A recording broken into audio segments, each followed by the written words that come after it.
Hello. Today I'm going to show you how to use JavaScript's math.random method in order to create a random message generator so that if you click a button or you click something, it will give you a different message or change an image. So this could be for like a magic 8-ball project. It could be for a fortune cookie project, something like that, some random fortune or message. So I called it the magic fortune cookie so that I'm covering all bases. So the things we'll need for this are HTML, CSS, JavaScript, and a little bit of jQuery. You could do this in vanilla JavaScript, but I feel like the learning curve for jQuery is a little easier, so I'm going to use jQuery today. Maybe I'll do a vanilla JavaScript version in the near future. So let's get this puppy set up. So I am going to open in Visual Studio Code. I'm going to open a folder, add a folder to the workspace. And let's see, I'm just going to put it on my desktop. I'm going to call it new folder and I'll call it random message generator. Okay. And I am going to add this folder. Okay.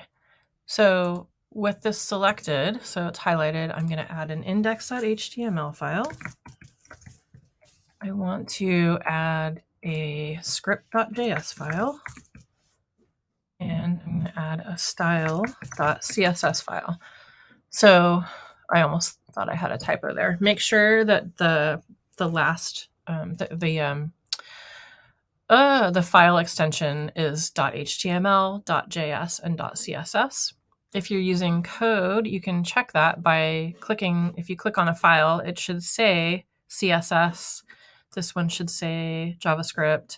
This one should say HTML. Okay, so Visual Studio Code has Emmet built in, which means I can say Shift ! And then hit the Tab key, and that will give me my HTML boilerplate. I'm going to change the title so I can find it in I usually have too many tabs open. Random message generator. Okay. And then I'm using Go Live, so I'm going to click on the Go Live. It's the live server extension. So here's my tab, so I know I'm in the right place. Okay. And now my port is open, so it'll automatically refresh. This, if you're curious, is the live server extension by Rit Wickday. It's got 18 million downloads, so it's pretty popular. Alrighty, here we go. So I'm just going to start by giving it an H1, random message generator. And then I need a button, so I'm just going to say ahref equals. And then I'll just, the label for my button will be click me. The reason I'm using a link instead of a button is because this isn't a form, it's just a clickable event. So I'm going to style it like it's a button, but it's actually just a link. And because I don't need the link to go anywhere, I'm just going to use pound as sort of a default. And I'm going to give this an ID. IDs should be unique to the page. So this ID is, I'll just call it click me. And I'm going to style it using a class just so there's, just so I can kind of set up a generic button class. So so far we've got this lovely website. Let's make our button look like a button real quick. So .button. So it's a class of button. I'm going to give it a background color. I'll just pick something out of the HTML colors. Let's do, I don't know. What am I feeling like today? Goldenrod? No, Indian red. That looks good. Okay. Color FFF. What does that even mean? I actually, that's a weird color name. I don't like it. I'm always so bad. I get impatient. Let's just click some random. purpley color. Dark purple. Too dark. Okay. I'm making too much time picking colors. Right. So the text is a color of white. The background is a color of purple. And then I like to add a border. 2 pixels. And I'm actually just going to make it be the same color as the background. So the border is going to be invisible when we're not hovering. So refresh. Oh, I didn't link my style sheet. Silly me. In my index page, in the head of the document, so kind of like the brain tells the page where to link to. I'm going to link to style.css, style. I also want to link to my JavaScript while I'm in here.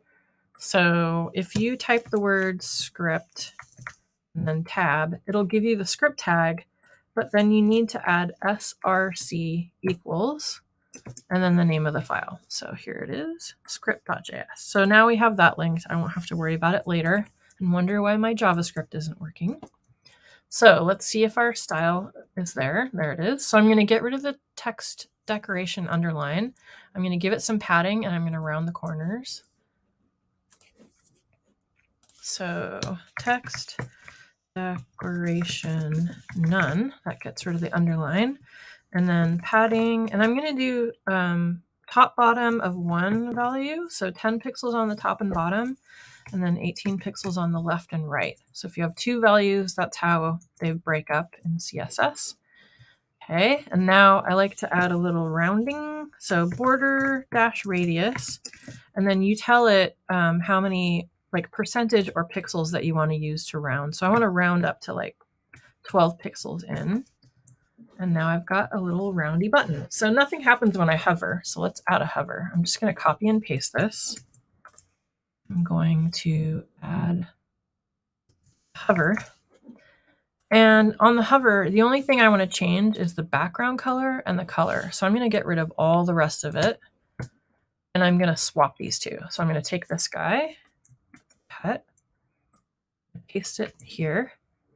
And then here, I'm going to say FFF for white. Okay, this is the hex value for white. It's a pair of, there's 3 pairs of values. So it actually is FFF, FFF. But the shortcut is 3 Fs since the pairs are, yeah. Anyway, keep moving. So let's check my hover. Cool. So you can see the border stays purple. So the size of the button stays the same. If I didn't have a border on the non-hover part, the size of the button would actually grow to fit this like border of 2 pixels. So it would be 4 pixels higher and 4 pixels wider. So if we just add it to the default, then it blends in with the background, and then it contrasts the background here. Okay, button is done. Next step is let's start with a little JavaScript. So first, I just want to make sure that I'm actually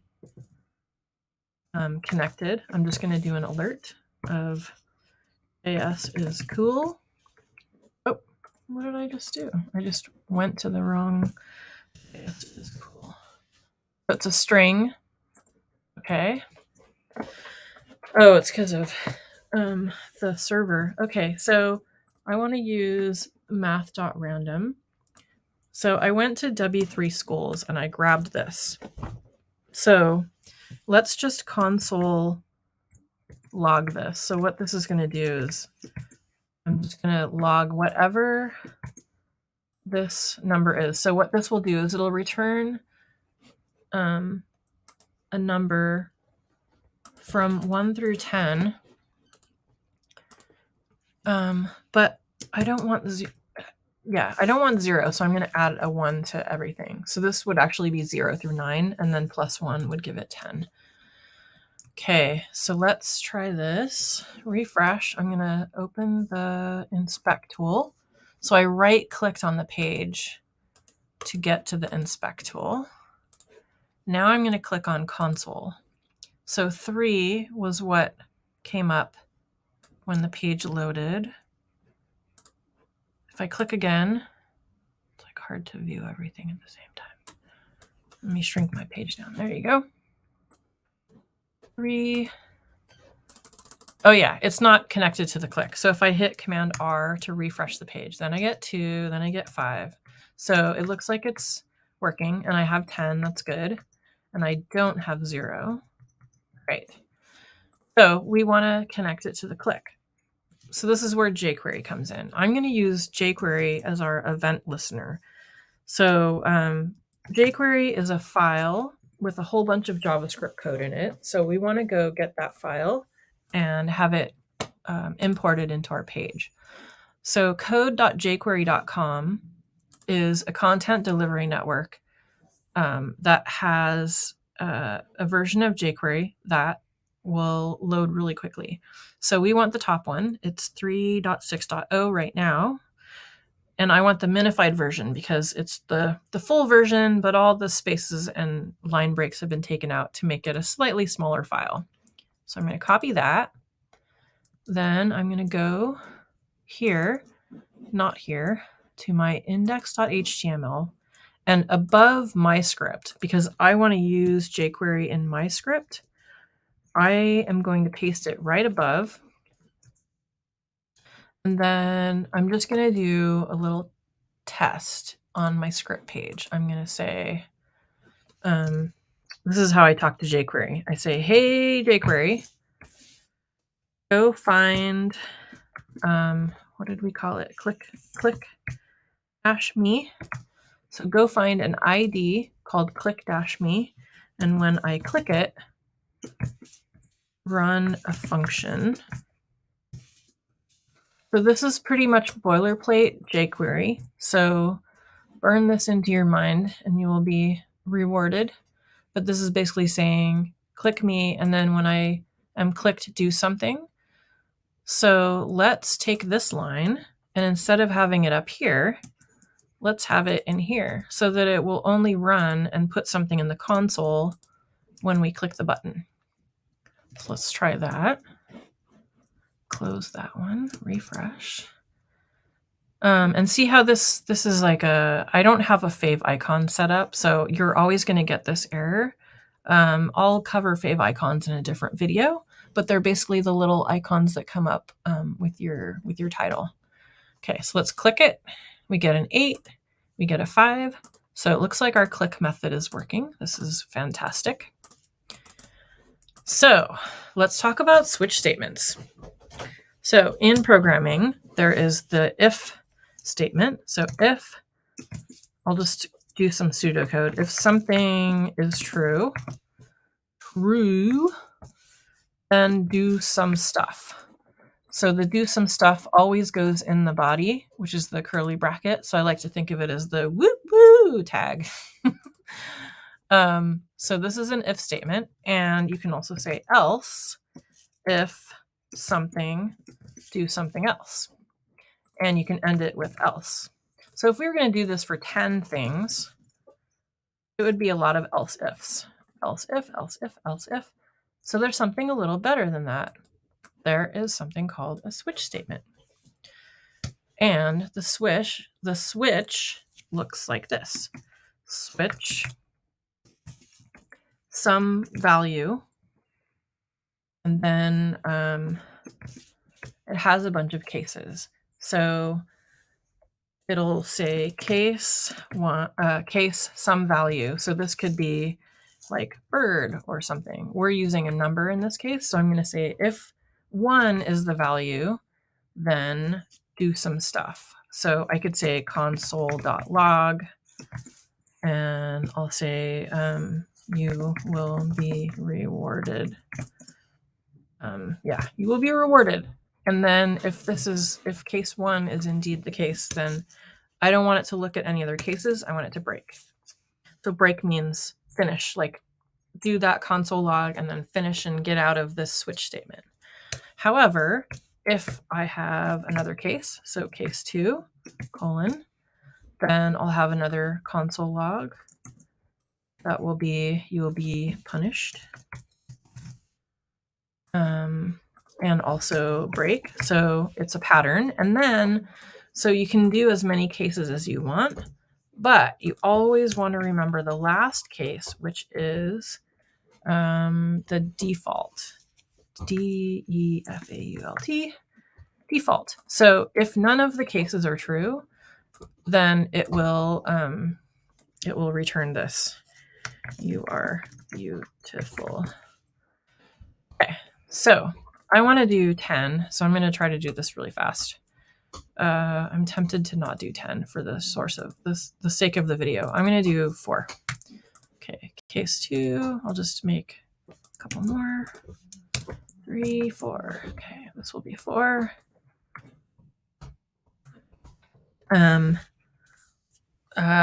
What? You will survive 2022. Stay home. Oops, and this is 3. All right. So here is my switch statement. So I'm going to just kind of keep things simple. I'd probably want to break this into functions, but for this first video, let's just keep it simple. So what I'm going to do is I'm going to take this whole switch statement, cut it, and I'm going to put it right below my math.random so that this gets the number, and then this will return these values. So I'm doing 4. So remember, the reason why there's this +1 is because this math.random starts at 0. So if I did 0, if I do 4 values, it would be 0, 1, 2, 3. I don't want 0, so I want to add 1 to that to get 1, and I want 4 to be the last one. So I'm basically adding a set that would be 0, 1, 2, 3 and changing it to 1, 2, 3, 4. So that's what that +1 does. Everything in JavaScript kind of starts with 0. Alrighty, let's test this out and see if it works. Refresh, click me. Okay, I never defined what value is. So I have this variable that I never defined. So let's make it. I'm going to say let val equal, we'll just start with 1, just so that it has a default value. Refresh. Click. Okay, so there's my console log from the top of math.random, and then you will be rewarded. Oh, it looks like I'm missing something. Let's see if that's true. Yeah, so I'm not passing. Right, I'm only console logging this. So now what we want to do is we want to set the value of val. Then we want to say value now equals math.random. I'm going to get rid of that extra parentheses. So let's check our parentheses.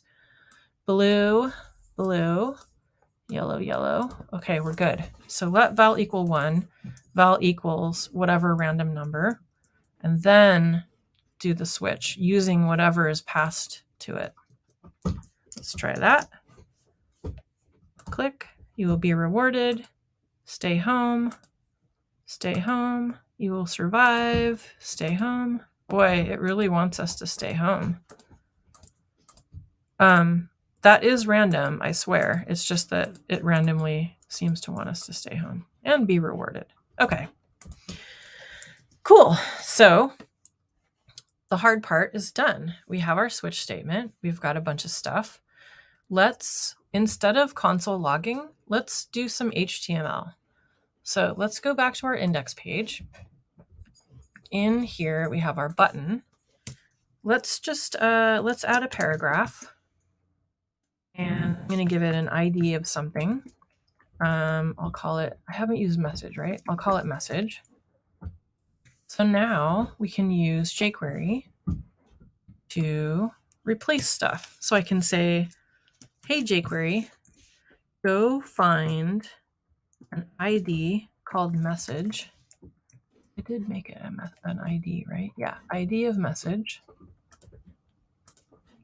And change the HTML. So whatever's there, replace it. Right now there's nothing, which is great. Change the HTML to this value. Okay, so I'm going to do this for all the cases. Make sure I don't get rid of that break. Close that. I'll just do it empty and then paste. Copy, paste. We could get rid of the console log, but first I want to make sure that the HTML is working. So I'll just have a lot of duplicate stuff.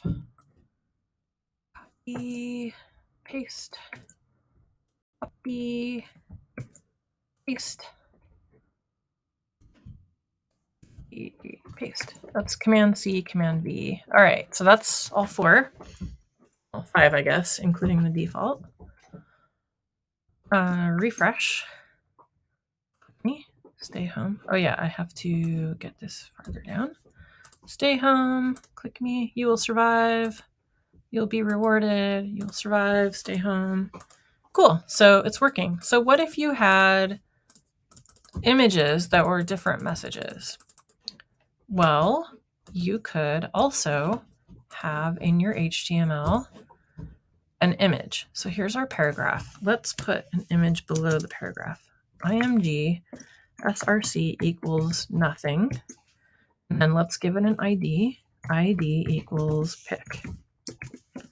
Okay, so we can go into the script and also say,